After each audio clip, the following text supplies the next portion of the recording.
Whether at sea level, the top of Mount Everest, or flying 100,000 feet in the air, the always horizontal horizon line always rises up to meet the eye level of the observer and remains perfectly flat.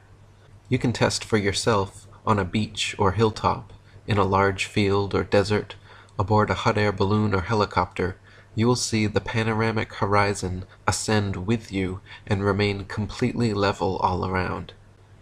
If the Earth were actually a big ball, however, the horizon should sink as you ascend, not rise to your eye level, and it would dip at each end of your periphery, not remain flat all around.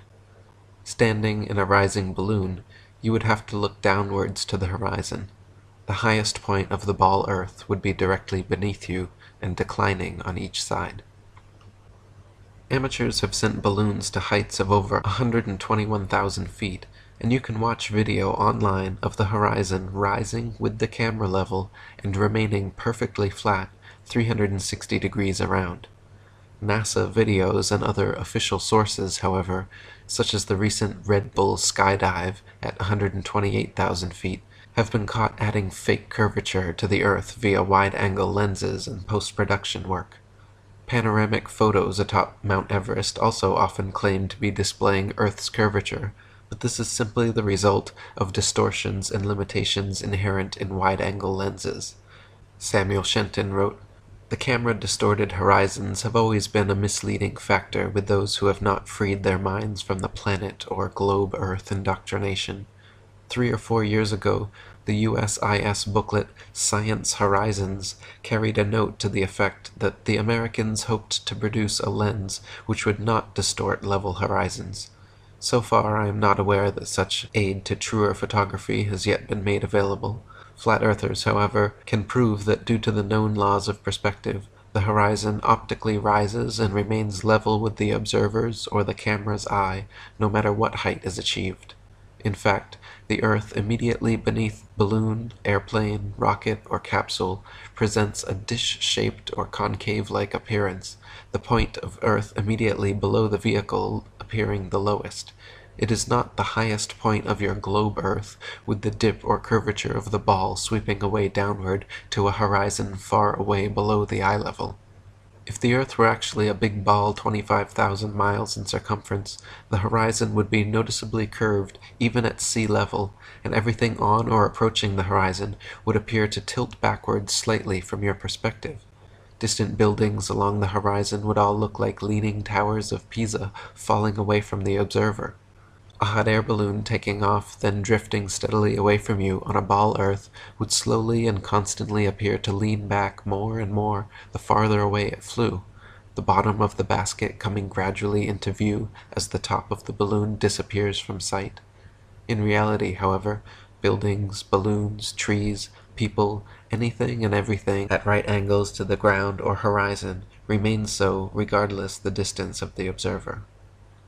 B. Chasbro wrote, "The marine horizon, from whatever position it is viewed, always appears to be, and is, in fact, a perfectly level line, and since this appearance is the same in all parts of the world, its surface must be level, and therefore the Earth is a plane.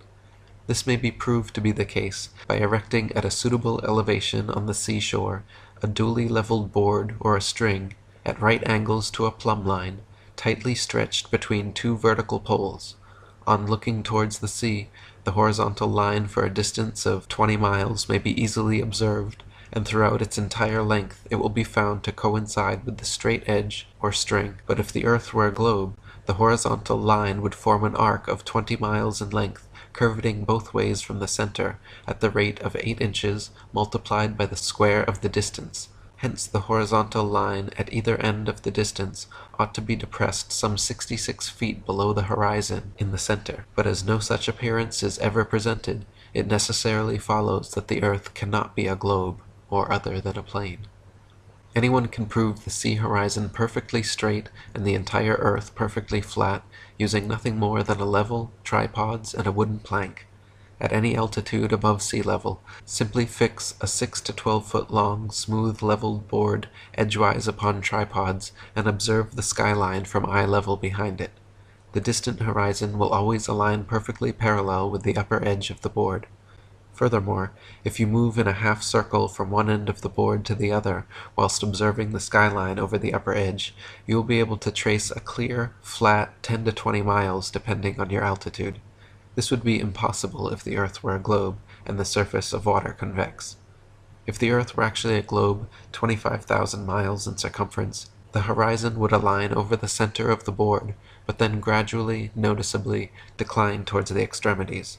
Just 10 miles on each side would necessitate an easily visible curvature of 66.6 feet from each end to the center. Dr. Samuel Rowbotham wrote, "It is known that the horizon at sea, whatever distance it may extend to the right and left of the observer on land, always appears as a straight line. The following experiment has been tried in various parts of the country.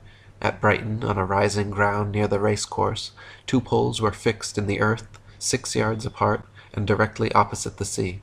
Between these poles a line was tightly stretched parallel to the horizon. From the center of the line, the view embraced not less than 20 miles on each side, making a distance of 40 miles. A vessel was observed sailing directly westwards. The line cut the rigging a little above the bulwarks, which it did for several hours or until the vessel had sailed the whole distance of 40 miles.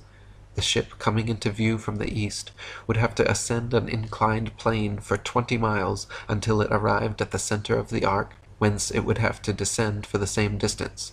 The square of 20 miles, multiplied by 8 inches, gives 266 feet as the amount the vessel would be below the line at the beginning and at the end of the 40 miles. From the high land near Portsmouth Harbour in Hampshire, England, looking across Spithead to the Isle of Wight, the entire base of the island, where water and land come together, composes a perfectly straight line 22 statute miles long. According to the ball earth theory, the Isle of Wight should decline 80 feet from the center on each side to account for the necessary curvature. The crosshairs of a good theodolite directed there, however, have repeatedly shown the land and water line to be perfectly level. On a clear day from the high land near Douglas Harbour on the Isle of Man, the whole length of the coast of North Wales is often plainly visible to the naked eye. From the point of Ayr at the mouth of the River Dee to Holyhead comprises a 50-mile stretch, which has also been repeatedly found to be perfectly horizontal. If the Earth actually had curvature of 8 inches per mile squared, as NASA and modern astronomy claim, the 50-mile length of Welsh coast, seen along the horizon in Liverpool Bay, would have to decline from the center point an easily detectable 416 feet on each side. Dr. Samuel Rowbotham wrote, "But as such declination or downward curvation cannot be detected, the conclusion is logically inevitable that it has no existence. Let the reader seriously ask whether any and what reason exists in nature to prevent the fall of more than 500 feet being visible to the eye, or incapable of detection by any optical or mathematical means whatsoever. This question is especially important when it is considered that at the same distance, and on the upper outline of the same land, changes of level of only a few yards extent are quickly and unmistakably perceptible. If a man is guided by evidence and reason, and influenced by a love of truth and consistency, he cannot longer maintain that the earth is a globe.